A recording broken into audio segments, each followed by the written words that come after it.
ఇప్పుడు 60 ఏళ్ళలోడి మైండ్ 30 ఏళ్ళలోడికి ఎలా తెలుస్తుంది? 30 ఏళ్ళప్పుడు వాడి మైండ్ ఎలాగ ఉంటుందో 60 ఏళ్ళలోడికి తెలుసు. ఒకప్పుడు నాకు 30 ఏళ్ళు ఉండినాయి, వాడికి ఎప్పుడు 60 లేవు కదా. He was never 60 years old. 60 ఏళ్ళోడి అసెస్మెంట్ 30 ఏళ్ళోడికి తెలియదు. కనుక చెప్తే విన్నారు కనుక సరే అలాగే చేసుకోమంటాం. నాకు తెలుసు వీడు ఒకవేళ గొయ్యిలో పడ్డా సరే ఆ గొయ్యిను కూడా దేవుడు ఆశీర్వాదంగా మార్చగల సమర్థుడు. దేవునికి స్తోత్రం కలుగును గాక. దేవుడు వదిలిపెట్టడండి. మనం పొరపాట్లు చేసి గొయ్యిలో పడ్డప్పుడు కూడా యేసయ్య ఇంకా మన పక్కన ఉంటాడు. దేవునికి స్తోత్రం కలుగును గాక. Even when you commit mistakes and end up in troubles and entanglements, still Jesus is your best friend, trustworthy friend. Don't worry. పొరపాటైంది, తప్పే జరిగింది, గొయ్యిలో పడ్డాం, రే నా మాట వినకుండా నువ్వు గొయ్యిలో పడ్డావు, పోరా నాశనమైపో అన్నాడు ఆయన. తన రక్తముతో నిన్ను కొన్నాడు గనుక ఆ గొయ్యిలోకి కూడా వస్తాడు, ఆ సమస్యలోకి వస్తాడు. నిబ్బరము వహించి ధైర్యంగా ఉండండి. నేనే తప్పు చేశానేమో, దేవునికి దూరం అయ్యానేమో అనుకున్నప్పుడు కూడా నిబ్బరంగా ఉండమని దేవుడు మాట్లాడుతున్నాడు. ఇవాళ ఇక్కడ ఉన్న వాళ్లకు, దూరాన్ని ఉండి వింటున్న వాళ్లకు ఈ సందేశం అవసరం అని దేవుడు బయలుపరిచాడు కనుక ఈ message ఎత్తుకున్నాను. Sometimes you think that you have gone astray from God and God has left you for good. Even then trust in the Lord. తప్పే చేశాను, దేవునికి దూరం అయిపోయాను, గొయ్యిలో పడ్డాను అనుకుంటున్నావు కదా, అప్పుడు కూడా యేసయ్య నీ ప్రక్కనే ఉంటాడు. నా కాలగతులు నీ వశం ముందున్నవన్న తర్వాత ఒక మాట అన్నాడు, చూడండి దయచేసి. 22వ వచనం. భీతి చెందిన వాడనై నీకు కనబడకుండా నేను నాశనమైతిని అనుకొంటిని. అయిపోయిందండి నా జీవితం, సర్వనాశనం అయిపోయింది. ఇక నాకు నిరీక్షణ లేదు, పైకొచ్చే అవకాశం లేదు, అగాధంలో పడిపోయాను, నన్ను ఎవరు ఆదుకుంటారు, నాశనం అయిపోతిని అనుకున్నాడట. ఎవరు అనుకున్నారు? దావీదు అనుకున్నాడు. ఏమనుకున్నాడు? నాశనం అవుతాననుకున్నాడా? నాశనం అయిపోయాను అనుకున్నాడా? నాశనము అయితేని, I'm undone totally, I have no hope of recovery. సర్వనాశనం అయిపోయా. దేవునికి కనబడకుండా నాశనం అయితే అంటే దేవుని దృష్టిలో ఉండకుండా నేను వెళ్ళిపోయా. దేవుని కుటుంబంలోనే లేనేమో, దేవుని బిడ్డనే కానేమో, దేవుడే నన్ను వదిలేశాడేమో, నేను సర్వనాశనం అయిపోయాను, ఈ లోకంలో కానీ నిత్యత్వంలో కానీ ఇంకా నాకు నిరీక్షణ లేదేమో అనుకున్నంత విరిగి కృంగి డిప్రెషన్లోకి వెళ్ళిపోయాడు. అప్పుడు ఏమైందో చూడండి. ఆయనను నీకు నేను మొర్రపెట్టగా, బాగా గమనించాలి కీలకమైన విషయం. నేను ఎన్నో తప్పులు చేసి దేవుడు వద్దన్న మార్గంలో నడిచి గొయ్యిలో పడి నేను సర్వనాశనం అయిపోయాను అని నీవు అనుకున్నప్పుడు కూడా ప్రార్థన మానొద్దు, మొరపెట్టడం మానొద్దు, విజ్ఞాపన మానొద్దు, యాచనలు మానొద్దు. Never stop praying at any situation. Still continue to pray. బుద్ధిహీనుండండి, అన్ని స్టెప్స్ అన్నీ కూడా రాంగ్ డైరెక్షన్లో వేశాను. తిక్కలోనండి, నాకు తెలీదు. ఎప్పటికప్పుడు ఓవర్ కాన్ఫిడెంట్గా ఇదే మంచిది, ఇదే మంచిది, ఎలా తోస్తే అలా చేసేసా. మొత్తం నాశనం అయిపోయా.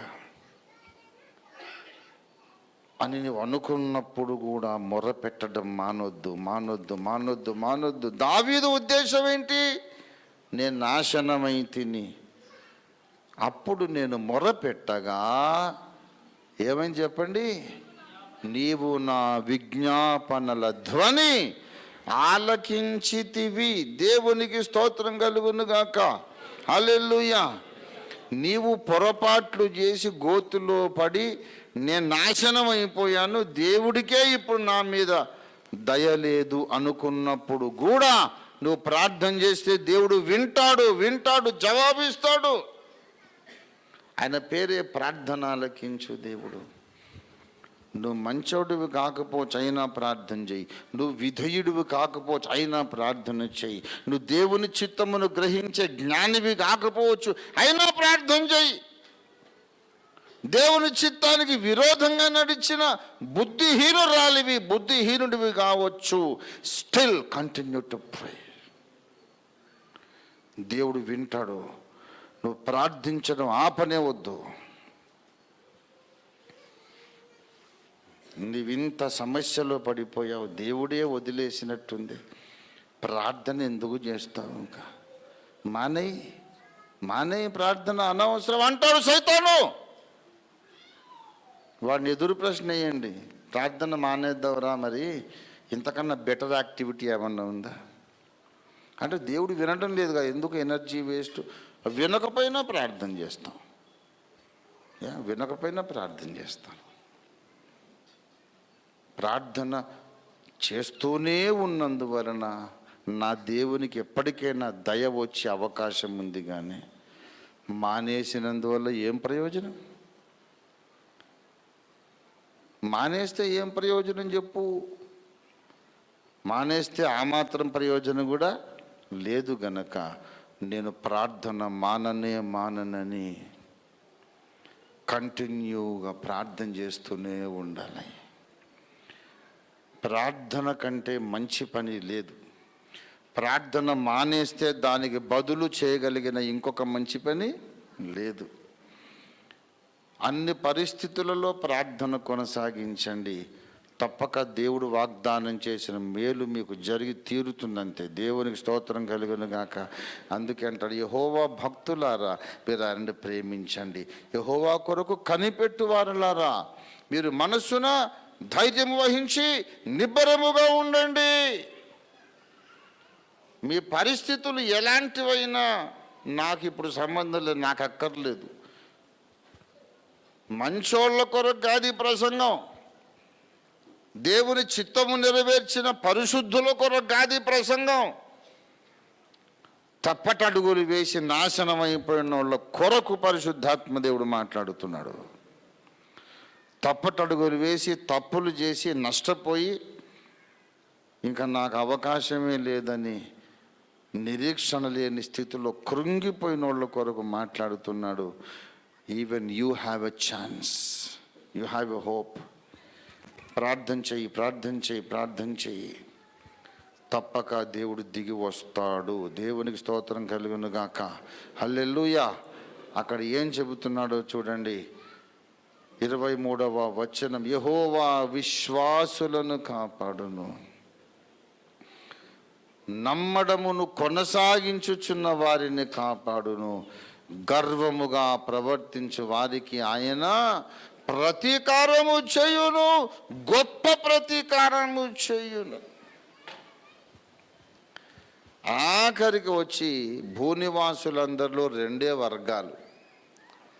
అన్ని పరిస్థితులలోనూ దేవుణ్ణి నమ్మి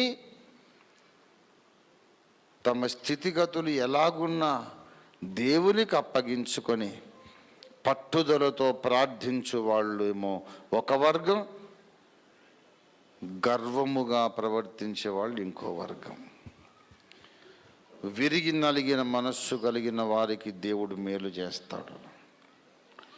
నీ మీద ఒక నింద పడి ఉండొచ్చు, అయినా నువ్వు లెక్క చేయొద్దు, పర్వాలేదు. ఒక మాట పడినోళ్ళందరూ చెడ్డోళ్ళు కాదు, ఏ మాట పడకుండా ఉన్నోళ్ళందరూ ఏలియా భక్తులు, మోషే భక్తులు కాదు. జైళ్ళల్లో ఉన్నోళ్ళందరూ నేరస్తులు కాదు, రోడ్ల మీద ఉన్నోళ్ళందరూ పరిశుద్ధులు కాదు. చాలామంది మంచోళ్ళు జైళ్ళల్లో ఉన్నారు, దొంగలు, హంతకులు, నేరస్తులు రోడ్ల మీద తిరుగుతున్నారు. నీ మీదికి నింద వచ్చినా పర్వాలేదు, నేను మొత్తం నాశనం అయ్యానని నీవు అనుకునే పరిస్థితులు వచ్చినా పర్వాలేదు, మోకరించి ప్రార్థించడం మాత్రం మానవద్దు. ప్రార్థనలో కొనసాగితే ఆ గొయ్యిలో మోకరించిన నీవు, గోతిలో మోకరించిన నీవు ప్రార్థన ముగించి ఆమేన్ అని కళ్ళు తెరిసేటప్పటికి పర్వత శిఖరం మీద తప్పకుండా ఉంటావు. దేవునికి స్తోత్రం కలుగును గాక. హల్లెలూయా, హల్లెలూయా. నిబ్బరము కలిగి ధైర్యంగా ఉండండి, దేవుని స్తుతించండి. ఆనంద భరితుడైపోయానంటాడు. దేవునికి స్తోత్రం కలుగును గాక. ఈ 31వ కీర్తన చూడండి దయచేసి. నన్ను ఆనందభరితుడిని చేసావు. 7వ వచనం, నీవు నా బాధను దృష్టించి ఉన్నావు, నా ప్రాణ బాధలను నీవు కనిపెట్టి ఉన్నావు, కావున నీ కృపను బట్టి నేను, దేవునికి స్తోత్రం, హల్లెలూయా, హల్లెలూయా. దేవుని కృపను బట్టి ఏం చేస్తాట ఆయన? నేను ఆనందభరితుడనై, దేవునికి స్తోత్రం కలుగును గాక. హల్లెలూయా. ఆనందముతో నింపబడిన వాడనై సంతోషించదను. దేవునికి స్తోత్రం కలుగును గాక. కనుక ప్రియులారా, ఎన్నో మర్మములు వింటాము, థియాలజీ, ఫిలాసఫీ అన్నీ నేర్చుకుంటాం. కానీ జీవితాన్ని ఎలాగ ఎదుర్కోవాలో, జీవితమును ఏ విధంగా ఫేస్ చేయాలో తెలియకపోతే నీ ఫిలాసఫీ నీకు పనికిరాదు, నీ థియాలజీ పనికిరాదు. How to face your life situations. I'm telling you, జీవిత సమస్యలను మోకాళ్ళ మీద ఎదుర్కో. నువ్వు ఎప్పుడు జయము నీదే. దేవుని స్తోత్రం కలుగును గాక. హల్లెలూయా. ఏ సమస్య అయినా సరే రారా చూసుకుందామని తొడగొట్టి వెళ్ళావంటే అయిపోతావు నువ్వు దోసకాయ పచ్చడి. నువ్వు తొడగొట్టొద్దు, మోకాళ్ళ మీద ఎదుర్కో. సర్వనాశనం అయిపోయిన బూడిదలాగా మారిపోయిన బ్రతుకును కూడా మళ్ళీ ఒక మహా సైనికుడుగా, సైనికురాలుగా దేవుడు నిలబెట్టగలుగుతాడు. దేవుని స్తోత్రం కలుగును గాక. గనక మనం ఏం చేద్దాం? నిబ్బరము కలిగి ధైర్యంగా ఉందాము. యేసయ్యను ప్రేమించటం మానొద్దు, ప్రార్థన చేయడం మానొద్దు. ఆనందభరితులమై ఆరాధన మానకుండా చేద్దాం. దేవుని స్తోత్రం కలుగును గాక. ఇవాళ ఒక నూతన తీర్మానం చేద్దాం. భక్తి జీవితం కొరకు, దేవుని స్తుతించే జీవితం కొరకు, ప్రార్థన కొరకు అంకితమైన జీవితం కొరకు ఒక నూతన తీర్మానం చేద్దాం. రండి ప్రార్థన చేసుకుందాం.